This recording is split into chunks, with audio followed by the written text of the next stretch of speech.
Hello my little champs, कैसे हो आप लोग। आशा है सब स्वस्थ हो, कुशल मंगल हो और अच्छे से पढ़ाई भी कर रहे हो। देखो बच्चों, आज हम पढ़ने वाले हैं हमारी क्लास 4th और 5th की जो प्रयास वर्कबुक है उसकी वर्कशीट नंबर 71। पहले इसे हम एक बार पढ़ लें। सीक्वेंस दीज पिक्चर्स, यानी ये जो पिक्चर्स दी गई है उन्हें सीक्वेंस में रखना है। And write a description about them to complete the story, यानी ये एक स्टोरी की पिक्चर्स हैं तो हमें क्या करना है, उनके नीचे की साइड में हमें कुछ लिखना है उस पिक्चर के बारे में और उस स्टोरी को कंप्लीट करना है।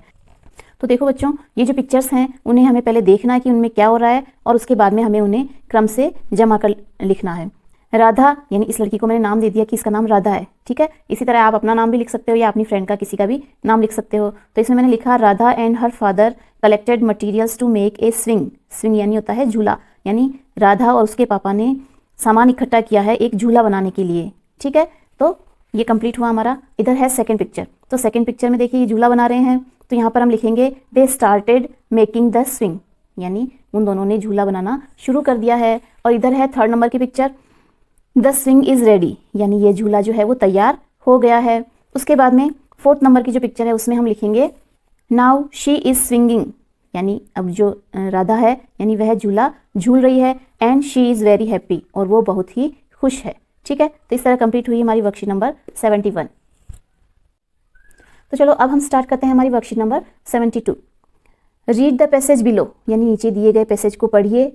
And answer the following questions, और उसके नीचे दिए गए जो क्वेश्चंस हैं उनके आंसर दीजिए। तो देखो बच्चों, यहाँ पर एक बहुत ही प्यारी सी स्टोरी दी हुई है, स्टोरी को पढ़ लें। शेरा वॉज ए लिटिल कब, यानी जो शेरा है वह एक छोटा कब, कब का अर्थ होता है शेर का बच्चा, ठीक है। तो वह एक छोटा बच्चा था। ही lived in the jungle with his mother lioness, यानी वह जंगल में रहता था उसकी मम्मी के साथ में। उसकी मम्मी कौन थी? ये शेरनी, लॉयनेस यानी शेरनी। वन डे, एक दिन, Shera was playing hide and seek with his siblings, यानी जो शेरा था वो खेल रहा था हाइड एंड सीक, यानी छुपम छुपाई का खेल। कौन खेल रहा था? शेरा खेल रहा था विद हिज सिबलिंग्स, यानी उसके भाई बहनों के साथ में। सिबलिंग्स का अर्थ होता है भाई बहन। He was searching for them, और वो उन्हें ढूंढ रहा था। Suddenly he realised that he had come far away from home, तभी अचानक उसने महसूस किया, रियलाइज यानी महसूस करना, कि वह उसके घर से बहुत ही दूर आ गया है। He did not remember the way to his home, यानी उसे याद नहीं आ रहा था कि उसका घर कहाँ पर है। शेरा स्टार्टेड क्राइंग, फिर क्या हुआ? शेरा ने रोना शुरू कर दिया। Mother lioness hear the crying of Shera, यानी उसकी मम्मी जो लॉयनेस थी, शेरनी थी, उसने शेरा के रोने की आवाज़ को सुना। All the siblings and mother lioness started looking for him, यानी उसके जो सभी भाई बहन थे और उसकी जो मम्मी थी यानी शेरनी, उन्होंने सबने शेरा को ढूंढना शुरू कर दिया। Finally mother lioness found Shera behind a big banyan tree, यानी लास्ट में, अंत में जो लॉयनेस थी यानी जो शेरनी थी उसने शेरा को देख लिया। कहाँ पर देखा? Behind a big banyan tree, यानी एक बरगद के पेड़ के पास में। Shera became very happy after seeing his mother, Shera बहुत ही खुश हो गया जब उसे उसकी माँ दिखी। He happily hugged his mother and both went home, और उसने दौड़कर अपनी माँ के हग यानी गले लगा और फिर वो अपने घर की ओर चले गए। इस तरह कंप्लीट हुई हमारी ये स्टोरी। अब नीचे दिए गए हैं क्वेश्चंस, इनके आंसर हमें देने हैं। आंसर द फॉलोइंग क्वेश्चंस, यानी नीचे दिए गए प्रश्नों के उत्तर दीजिए। What did Shera do when he got lost, यानी जब शेरा खो गया तो उसने क्या किया था, यानी वो रोने लग गया था। तो यहाँ लिखेंगे हम शेरा स्टार्टेड क्राइंग, यानी शेरा रोने लग गया। हु सर्च्ड फॉर शेरा, यानी शेरा को कौन कौन ढूंढ रहा था? तो lioness and Shera's siblings started for Shera, यानी लॉयनेस और शेरा के जो भाई बहन थे वो शेरा को ढूंढ रहे थे। Third question is how did Shera get back to home, यानी शेरा वापस घर पर कैसे आया? शेराज मदर फाउंड शेरा, यानी शेरा ने उसकी माँ को ढूंढ लिया। And then they happily come back home, और फिर वो खुशी खुशी घर पर आ गए। फोर्थ क्वेश्चन है what would you do if you got lost in jungle, अगर तुम जंगल में खो गए तो तुम क्या करोगे? तो देखो, क्योंकि हम थोड़े बड़े बच्चे हो गए हैं अब, तो हम क्या करेंगे? हम रोएंगे नहीं। अगर इसका आंसर हमें देना है तो हम क्या लिखेंगे? If we get lost in jungle, अगर हम जंगल में खो जाते हैं, we will try to find our way home, यानी अगर हम जंगल में खो जाते हैं तो हम हमारे घर का रास्ता ढूंढने की कोशिश करेंगे। इस तरह कंप्लीट होती है हमारी वर्कशीट नंबर 72। आशा है आपको समझ में आ गई होगी। इसके बाद में आती है हमारी वर्कशीट नंबर 73। इसे हम पढ़ लें एक बार। Read the description of the following festivals, यानी नीचे कुछ फेस्टिवल के बारे में बताया गया है। And find the correct picture for them below, और उनके लिए आपको सही पिक्चर को चुनना है, यानी नीचे पिक्चर्स भी दी हुई हैं, उनमें से सही पिक्चर्स को उनके लिए चुनना है। Label the picture with the name of the festival, यानी जो पिक्चर है उनके साथ में उस फेस्टिवल का नाम हमें लिखना है। तो फर्स्ट है people celebrate the birth of Jesus Christ on this day, यानी लोग जो हैं जीसस क्राइस्ट का बर्थडे सेलिब्रेट करते हैं इस दिन। किस दिन करते हैं? क्रिसमस के दिन। ठीक है, तो ये कौन से नंबर पे आएगा? ये यहाँ पर देखिए, ये लास्ट वाली जो पिक्चर है ये क्रिसमस की है, तो यहाँ पर हम लिख देंगे क्रिसमस और इसका नंबर 1 यहाँ पर लगा देंगे। उसके बाद नेक्स्ट है, सेकेंड है sisters tie A rakhi on brothers wrist, यानी जो बहनें हैं वो अपने भाई की कलाई पर राखी बांधती हैं, तो उस त्यौहार का नाम है रक्षाबंधन। तो ये रक्षाबंधन की पिक्चर हमें यहाँ पर दिखाई गई है, तो यहाँ पर हम नंबर 2 लिखकर यहाँ रक्षाबंधन भी लिख देंगे।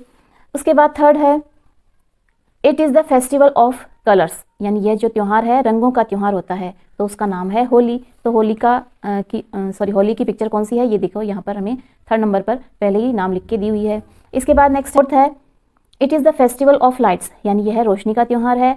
It symbolized the victory of good over evil, यानी ये बुराई पर अच्छाई की जीत को दर्शाता है, तो उस त्यौहार का नाम है हमारी दिवाली। तो ये देखिए यहाँ पर ये दिवाली की पिक्चर है जिसमें दिया लगा रखा है, और यहाँ पर ये हम 4th नंबर लिख के यहाँ पर दिवाली लिख देंगे। यहाँ पर हम दीपावली भी लिख सकते हैं। नेक्स्ट है it is also called the festival of breaking fast, यानी इसे हम व्रत को तोड़ने का त्यौहार भी कह सकते हैं। Marks the end of Ramzan, यानी ये रमजान महीने के बाद में मनाया जाता है, तो उस त्यौहार का नाम है ईद। तो यहाँ पर ये देखिए ईद की पिक्चर है, यहाँ पर ये रही, तो इसमें हम नंबर 5 डालकर यहाँ पर ईद भी लिख देंगे। इसके बाद है 6th नंबर पे it is the festival of the new harvest, harvest यानी होता है फसल, यह एक नई फसल का त्यौहार है। पीपल सेलिब्रेट बाय डांसिंग, यानी इसे लोग सेलिब्रेट करते हैं डांस करके। And eating festive food around the bonfire, यानी यहाँ पर अलाव जलाकर लोग इस त्यौहार को मनाते हैं, उसके चारों तरफ डांस करते हैं अलाव के चारों तरफ, और बहुत ही त्यौहार में बनने वाला भोजन इसमें वो लोग करते हैं, तो इस त्यौहार का नाम है लोहरी। ठीक है, तो इस तरह कंप्लीट होती है हमारी ये वर्कशीट। अब है बच्चों हमारी वर्कशीट नंबर 74। देखें इसमें क्या लिखा है, read the following paragraph and discuss the questions given below, यानी इस पैराग्राफ को हमें पढ़ना है और नीचे जो क्वेश्चंस दिए हुए हैं उस पर डिस्कस करना है। Arun was doing his homework, यानी अरुण उसका होमवर्क कर रहा था। He draw something on a piece of paper, उसने एक पेपर के पीस पर कुछ बनाया। बट डिडंट लाइक इट, लेकिन उसे वो पसंद नहीं आया। He tore the paper from the notebook, tore यानी होता है फाड़ना, तो उसने क्या किया, उस पेपर को नोटबुक से फाड़ लिया। And threw it into the room, और उसको रूम के अंदर फेंक दिया। He sharpen the pencil in anger, anger यानी गुस्सा, तो उसने क्या किया, पेंसिल को गुस्से से छीला। The crumbs and pencil lead powder fell on to the floor, यानी पेंसिल का छिलका और पेंसिल की लीड का जो पाउडर था वो उसने फर्श पर फैला दिया।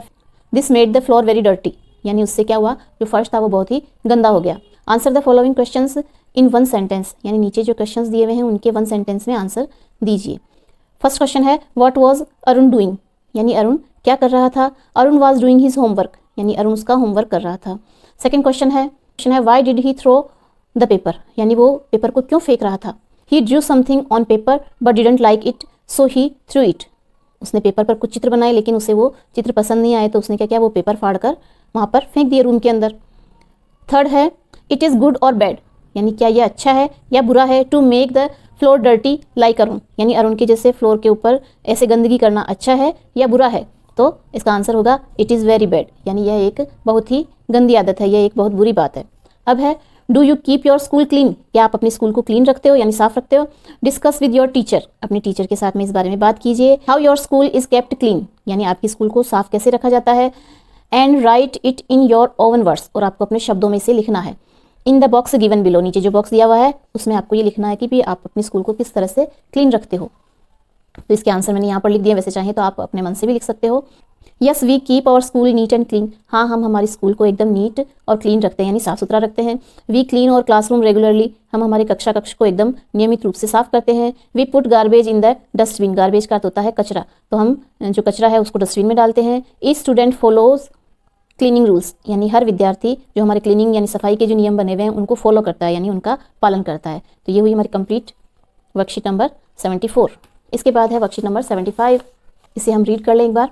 Join the following sentences using and, but और बिकॉज, तो आपको ये जो सेंटेंस दिए हुए हैं, 2 सेंटेंस दे रखे हैं, देखो हर क्वेश्चन के अंदर 2 सेंटेंस हैं, तो उनको हमें एंड, बट और बिकॉज के साथ में जोड़ना है। एंड का अर्थ होता है और, बट का अर्थ होता है लेकिन, बिकॉज का अर्थ होता है क्योंकि। ठीक है, तो इसको देखो, फर्स्ट जो सेंटेंस है उसको हम पढ़ लें। He sat under a tree, यानी वह एक पेड़ के नीचे बैठा था। ही वॉज टायर्ड, वह थक गया था, तो इसके बीच में आएगा क्योंकि। वह एक पेड़ के नीचे बैठा था क्योंकि वह थक गया था, तो इसके अंदर हम लिख देंगे because. He sat under a tree because he was tired, वह एक पेड़ के नीचे बैठा था क्योंकि वह थक गया था। उसके बाद है माई ब्रदर लाइक्स मैंगोज, मेरा भाई मैंगो पसंद करता है, यानी आम पसंद करता है। My brother likes bananas, my brother likes mangoes and bananas, यानी मेरा भाई आम और केले पसंद करता है। जय स्पीक्स हिंदी, यानी जय हिंदी बोलता है। जय स्पीक्स इंग्लिश, यानी जय अंग्रेजी बोलता है। तो इसे हम जोड़कर लिखेंगे, जय स्पीक्स हिंदी एंड इंग्लिश, यानी जय हिंदी और अंग्रेजी दोनों बोलता है, तो इसके बीच में हमें लिखना है एंड। आगे है सोनम वॉन द रेस, यानी सोनम ने दौड़ को जीत लिया। शी रैन वेरी फास्ट, वह बहुत तेज दौड़ी। तो Sonam won the race because, इसमें आएगा बिकॉज यानी क्योंकि। शी रैन वेरी फास्ट, उसने दौड़ को जीत लिया क्योंकि वह बहुत तेज दौड़ी। उसके बाद है पिंकी वर्कड हार्ड, यानी पिंकी ने बहुत मेहनत की। शी डिड नॉट पास, वह पास नहीं हुई। तो पिंकी वर्कड हार्ड, यानी पिंकी ने बहुत मेहनत की, यानी कठिन परिश्रम किया। बट यानी लेकिन, शी डिड नॉट पास, लेकिन फिर भी वह पास नहीं हुई। आई वेटेड फॉर पिंकी, यानी मैंने पिंकी का वेट किया। शी डिड नॉट कम, और वह नहीं आई। I waited for Pinky but she did not come, इसमें बट का यूज होगा, लेकिन वह फिर भी नहीं आई। फर्स्ट सेंटेंस है द मैन इज ओल्ड, यानी वह आदमी बूढ़ा है, यानी एज में है। ही रन्स वेरी फास्ट, और वह बहुत तेज दौड़ता है। द मैन इज ओल्ड, वह बुजुर्ग व्यक्ति है। But he runs very fast, फिर भी वह बहुत तेज दौड़ता है। रिया इज वेरी सैड, रिया उदास है। शी लॉस्ट हर बुक, क्योंकि उसने उसकी किताब को खो दिया, तो यहाँ पर हम लिख देंगे because. Riya is very sad, वह बहुत उदास है क्योंकि शी लॉस्ट हर बुक, यानी क्योंकि उसकी किताब उससे गुम गई है। Shiva has a parrot, Shiva के पास में एक तोता है। शिवा हैज़ ए डॉग, और उसके पास में एक कुत्ता भी है, तो यहाँ पर हम लिख देंगे Shiva has a parrot and a dog, यानी शिवा के पास में एक तोता है और एक कुत्ता है। I want to eat something, मुझे कुछ खाना है। आई एम हंग्री, क्योंकि मैं भूखा हूँ। तो I want to eat something, मुझे कुछ खाना है, बिकॉज आई एम हंग्री, क्योंकि मुझे भूख लग रही है, मैं भूखा हूँ। तो अब कंप्लीट हुई हमारी वर्कशीट नंबर 75।